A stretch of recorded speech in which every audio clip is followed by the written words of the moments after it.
Hi everyone, my name is Milena Williamson and I'm a poetry student at the Seamus Heaney Centre at Queen's University Belfast. And today I want to share a poetry lesson with you. Today we're going to talk about odes.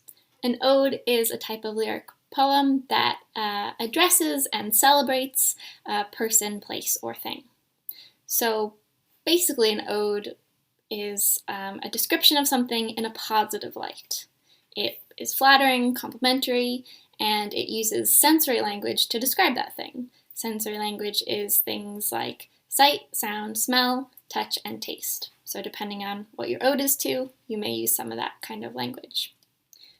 Odes are really old. They go all the way back to 500 BCE during the time of the ancient Greeks, but poets have been writing odes since then, all the way up to present day, so you can literally write an ode about anything. Today's poem is called Ode to My Socks. Yes, socks, by Pablo Neruda. It was originally written in Spanish and it was translated into English by Robert Bly. So these are my socks. As you can see, they're very exciting, yellow with hedgehogs. So you can see how exciting a pair of socks can be. But anyway, this is Ode to My Socks by Pablo Neruda. Maru Mori brought me a pair of socks, which she knitted herself with her sheep herder's hands, 2 socks as soft as rabbits. I slipped my feet into them as though into 2 cases knitted with threads of twilight and goatskin.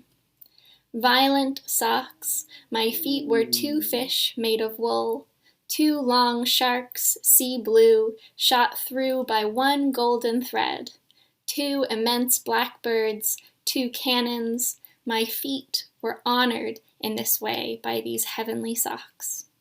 They were so handsome, for the first time my feet seemed to me unacceptable, like 2 decrepit firemen unworthy of that woven fire, of those glowing socks. Nevertheless, I resisted the sharp temptation to save them somewhere, as schoolboys keep fireflies, as learned men collect sacred texts. I resisted the mad impulse to put them into a golden cage and each day give them bird seed and pieces of pink melon.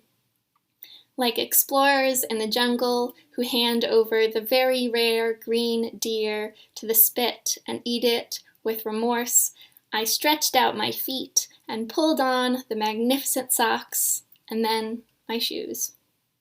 The moral of the ode is this: beauty is twice beauty, and what is good is doubly good when it is a matter of 2 socks made of wool in winter. So today, before I get to the invitation, inviting you to write, I just want to talk a bit about this poem. So Neruda describes his socks in some ways you might expect. So he talks about them as soft and knitted and golden, a little bit like this one. He loves these socks. They're heavenly and magnificent. Remember the ode, you want to talk about things in a positive, glorious way.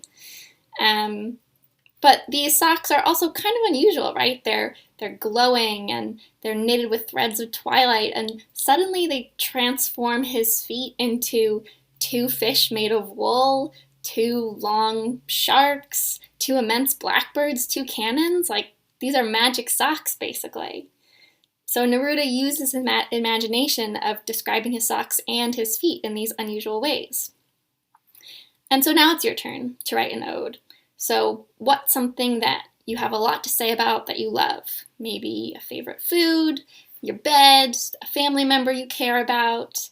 It could be a place, somewhere you like to go, your garden, the beach. It even can be something more abstract, like a character from your favorite TV show, book, things like that. So remember some tips, talk about it in a positive light and use your sensory language, sight, sound, smell, taste, and touch to really bring this thing to life and help us imagine it. And of course, to conclude, the ode is a really fun poem to write, especially during these tough times. It helps us remember to always look on the positive side, which is why it's one of my favorites. So happy writing, Enjoy your own odes. Bye!